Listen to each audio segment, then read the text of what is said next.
안녕하세요. 화정입니다. 소박한 제 수필방을 찾아주셔서 고맙습니다. 이번 19번째 수필은 2017년도에 쓰여진 글입니다. 제목은 양산 속 그녀 만개하네입니다. 갈래머리때 풋풋한 친구이지요.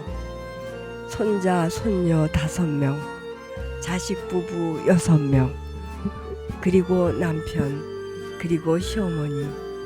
시어머니는 2년 전에 돌아가셨습니다만 13명의 중심에서 꿋꿋하게, 왁자지껄하게, 분주하게, 재미있게, 고단하게 살아온 친구입니다. 그러는 중에도 10여 년간 유화에 몰두하며 자신만의 공간과 행복을 놓치지 않는 친구의 이야기입니다. 그동안 열심히 그려온 소중한 그림들을 제 낭독과 함께 실으면 어떻겠냐고 물었더니 흔쾌히 허락해 주었지요. 제 글을 들으시면서 특히 친구의 소중한 그림을 눈여겨 감상해 보세요. 읽어볼게요. 양산 속 그녀 만개하네. 보랏빛과 푸른빛 꽃무늬가 어우러진 양산을 빙빙 돌려가며 그녀가 활짝 웃고 있다. 만개하고 있다. 한밭꽃이다. 그녀의 웃음과 표정은 순간의 최대치 행복이 아닌가. 그 행복을 포착하기 위해 나는 왼쪽으로 오른쪽으로 뛰어다니며 핸드폰 셔터를 수도 없이 누르고 있다. 땅을 사놓은 게 있고 그 땅에 2층 집을 지을 계획이라고 그녀가 어느 날 말했다. 결혼한 딸내와 함께 살 집이라고 했다. 그 즈음 딸의 딸 외손녀 셋을 돌봐주고 있었으므로 함께 살면서 더 적극적으로 손녀들을 돌봐줄 생각이란다. 새 집에 대한 꿈으로 부풀어 있는 게 역력했다. 여고 동창들 7명은 너만 고생하게 될 게 불보듯 뻔하니 심사숙고하라고 이구동성으로 반대 깃발을 올렸다. 그러지 않아도 그녀는 시어머니와 외손녀들에 둘러싸여 잡다하고 고달픈 일에 매여 있을 뿐만 아니라 마음고생이 많은 편에도 속했다. 홀어머니의 외아들, 소설이나 드라마에 자주 등장하는 그런 인물 구성 가운데 끼인 여자다. 심리적인 갈등과 고난의 연속선상에 있는 주인공이다.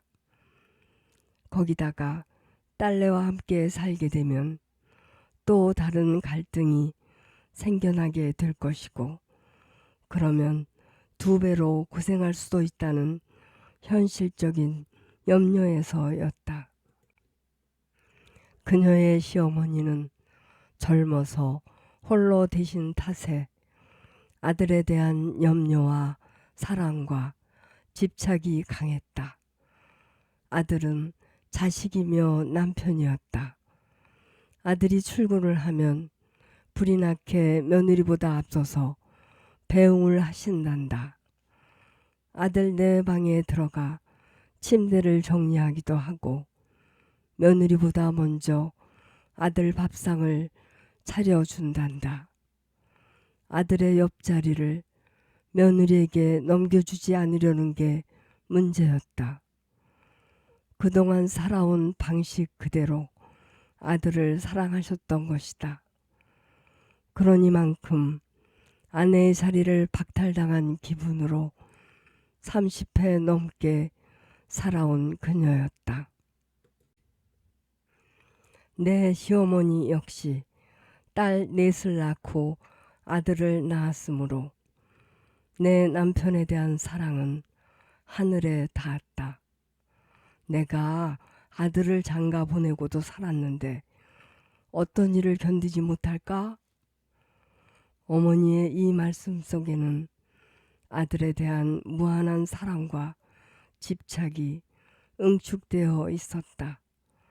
시부모님을 찾아뵙는 날이면 어머니는 오, 내 큰아들 왔구나 라며 아들을 얼싸안고 반길 뿐 나는 그의 그림자일 뿐이었다. 그럼에도 다행스럽게도 내 어머니는 며느리인 나보다 한 발 뒤로 물러서서 아들을 사랑할 줄 아는 지혜를 지니셨다. 물론 함께 살았다면 달랐을지도 모른다. 그녀의 고통을 100% 이해한다고 말하기는 어렵지만 같은 며느리로서, 여자로서, 아내로서 그 마음을 헤아릴 수는 있다. 여고 동창들을 만나 수다를 떨다 보면 누구나 자신의 고통을 솔직하게 내보이기 마련인데 그녀에게서는 분노와 절망으로 깊게 베어진 상처를 꽤 여러 번 목격하였다. 상처가 아물 때쯤 다시 넘어져 상처가 생기고는 했던 내 어린 시절 무릎처럼 아물지 않은 상처의 흔적들로 울퉁불퉁해진 그녀의 가슴팍을 엿볼 수 있었다. 그러던 중 그녀가 새로 2층 집을 짓는다고 말할 때의 벅찬 얼굴, 희망이었다. 기쁨이었다. 그녀가 특별히 좋아하는 보랏빛 나팔꽃을 비롯하여 세상의 모든 꽃들을 가꿔낼 희망과 기쁨의 목소리도 들었다. 집을 어떻게 지을까? 벽지를 무엇으로 할까? 또는 주방을 어떻게 꾸밀까? 등등을 생각하느라 가슴이 두근거린다고도 하였다. 깊은 늪을 벗어나 들꽃들이 일렁이는 푸른 초원으로 달려가고 있는 그녀를 보았다. 현재 진행 중인 고부간 갈등을 완화시킬 확실한 계기가 될 수 있겠다 싶었다. 나도 덩달아 두근거리고 가벼워졌다. 들뜨고 신이 났다. 그래서였을 것이다. 집 짓는다는 그 말이라는 제목으로 글을 한 편 썼다. 그녀에게 선물했다. 집 짓는다는 그 말. 화정. 집 짓는다는 그 말. 사랑한다는 말처럼 내겐 파문이 일지. 어려서 소꿉놀이 해본 사람은 알고 말고 솔방울 달린 소나무 아래가 좋을까? 안질뱅이 진달래나무 옆이 나을까? 방은 3개를 만들까? 2개를 아래 위로 만들까? 뒷산에 오르자마자 좋은 자리 차지하려고 천방지축 뛰어다니며 안달했지. 흙을 파내고 방을 만드는 동안 그만한 몰두와 그만한 기쁨, 사는 내내 몇 번이나 만났을까. 갈래머리때 친구가 2층 집을 짓는다는 말에 덩달아 들뜨네. 보랏빛 나팔꽃을 좋아하는 그녀는 꽃밭부터 만들 거고 나팔꽃은 하늘 향해 여름 내 피어날 거고 행복시가 뭉게구름 타고 내게로도 날아올 거고 집 지어본 사람들이 말하듯 그녀도 말할까? 살아생전 2번 할 일은 아니지 아니라고.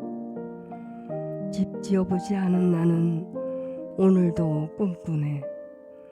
안방, 대청마루, 건너방, 부엌, 사랑방, 툇마루, 광. 고향집 닮은 집 꿈꾸지.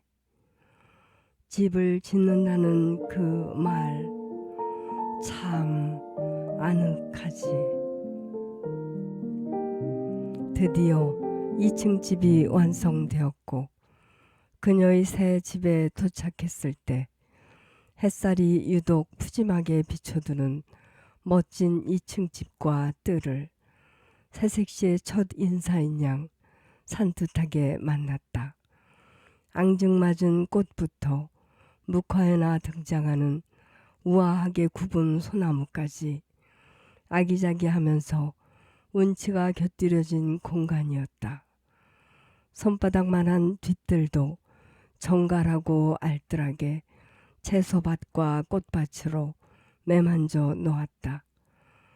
부지런하게 움직일 그녀의 일상이 한눈에 들어왔다. 그녀의 살림 솜씨는 말할 것도 없다. 나는 나를 꾸미는 것보다 집을 꾸미는 게 더 재미있다. 예쁜 이불, 예쁜 접시가 더 좋은 거 있지? 그녀의 말 그대로였다. 그녀보다 그녀의 집이 훨씬 세련되고 우아하고 기품 있게 꾸며져 있었다. 특히 내 글, 집을 짓는다는 그 말이 담긴 액자를 가장 눈에 잘 띄는 곳에 놓아두었는데 글씨체가 남다른 그녀의 남편이 내 글을 직접 정성스럽게 써서 액자에 넣은 것이었다. 나를 소중하게 여겨주는 그 마음, 감동이었다. 감사함이었다. 내 글에 보답이라도 하고 싶었는가. 그녀는 내 텃밭 종잣골에서 가장 아름다운 오른쪽 자두나무 아래서 양자산 쪽을 바라보는 구도를 섬세한 붓질로 그린 풍경화 한 점을 내게 주었다. 그녀의 초기 작품이므로 욕심이 많은 나는 은근히 고대한다. 그녀가 유명한 화가가 되어 그림값이 천정부지로 오르는 나를 말이다. 나는 안방 침대에서 가장 잘 보이는 위치에 그 그림을 걸어 놓았다. 내 텃밭을 아침에 점심에 아무 때나 만날 수 있는 기쁨을 누리는 중이다. 그림을 보는 동안 동시에 환하게 웃는 그녀도 본다. 그녀의 새로 지은 집 곳곳에는 마치 전시장처럼 그 위치에 걸맞게 본인의 그림을 걸어 두었다. 층계참에, 거실에, 복도에, 안방에, 하다못해 주방 싱크대 위에도 화장실에도 그녀의 그림을 올려놓았다. 공간이 갤러리였다. 그 그림들로 인해서 집안 분위기가 얼마나 부드러우면서 정감 있게 살아있던가. 특히 희고 작은 꽃들이 화병에 가득하고 의도적이겠으나 꽃가지 서너 개를 왼쪽 바닥에 놓아둔 그림 한 점은 내 눈을 화등잔만하게 만들었다. 전체적인 색감을 약간 어둡게 칠해 무게감이 있었으며 바닥에 놓아둔 꽃가지가 자칫 밋밋해지기 쉬운 구도를 변형시켜 놓았다. 꽃의 얼굴과 각도와 크기 그리고 명암의 변화를 주어 꽃 하나하나의 특성을 살려 놓았다. 혼자서도 무대 위를 꽉 채운 듯 연기하는 배우처럼 화병과 꽃의 조화에서 허점이 드러나지 않는 그림이었다. 빛의 방향이 다소 흐트러져 있어 바라보는 사람의 시각을 단번에 한 곳으로 모으지 못한 게 약간의 흠이라고나 할까. 그녀의 작업 공간은 2층 베란다였다. 꽃과 여자를 독특한 기법으로 그리던 여류 화가가 떠올랐다. 그 화가의 작업실도 2층이었고 자신만의 고독과 자유가 공존하는 공간이었다. 그곳에서 그림을 그리며 많은 시간을 홀로 웃고 울었다. 그녀의 베란다 작업실을 바라보며 나는 기도한다. 지금까지 켜켜이 묻어둔 모든 고통과 고난들을 붓의 의지에 아름다운 그림으로 승화시키는 그녀가 되기를 간절히 기도한다. 그럴 것이라 믿는다. 예술은 고통 가운데서 싹튼다고 했다. 고통의 크기만큼 피어난다고 했다. 하나 더 바란다면 어떤 일이 있어도 그림 그리기를 멈추지 않는 것이다. 예술은 확 타오르는 장작불일 수도 있으나 오랜 시간 끊이지 않고 천천히 타들어가는 잿불 같은 사람에게서 진솔한 작품이 탄생되기 때문이다. 그녀의 전시회에 간 적이 있었다. 석양에 물들어가는 하늘과 구름은 다채로운 붉은 빛으로 물들고 적당한 파고로 일렁이는 바다 역시 풍부한 색감들로 어우러졌다. 순풍에 돛을 달고 순항 중인 배는 돛과 배를 오른쪽으로 약간 기울어지게 그려 속도감을 완벽하게 나타냈다. 행복을 가득 싣고 순항하는 배였다. 그 배는 찬란하게 떠오르는 희망을 실은 그녀 자신이었다. 7명의 여고 동창들은 그녀가 마네와 모네 같은 화가가 되기를 소망하는 마음으로 그녀 이름 끝자를 따서 순례라 붙여주었다. 물론 이제 2년여 그림을 그린 초보 수준이라 개인전은 아니라지만 개인전 못지않은 자부심이 그녀의 얼굴에 그녀의 그림만큼이나 풍부하게 그려져 있음을 나는 보았다.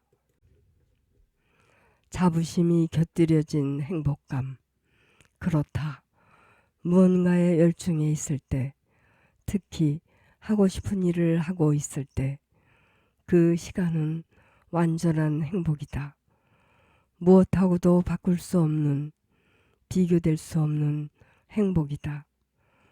그녀는 오래전부터 그림을 그리고 싶어 했고, 그림을 시작하면서부터 행복을 자신의 것으로 껴안았다. 그림을 그리는 동안만큼은 모든 고통과 갈등의 굴레를 훌훌 벗어 던졌다는데 그림을 시작한 이후로 그녀의 얼굴에 생기가 몰라보게 살아났다.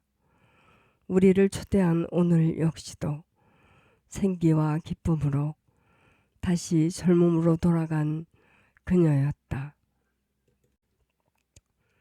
그녀가 차려준 구수한 오리탕과 맛깔스러운 오이소박이를 만나게 먹었다. 동행했던 친구가 양산을 선물로 사왔다. 지난번 모임에서 그녀가 예쁜 양산을 갖고 싶다고 말했던 것을 잊지 않았던 것이다.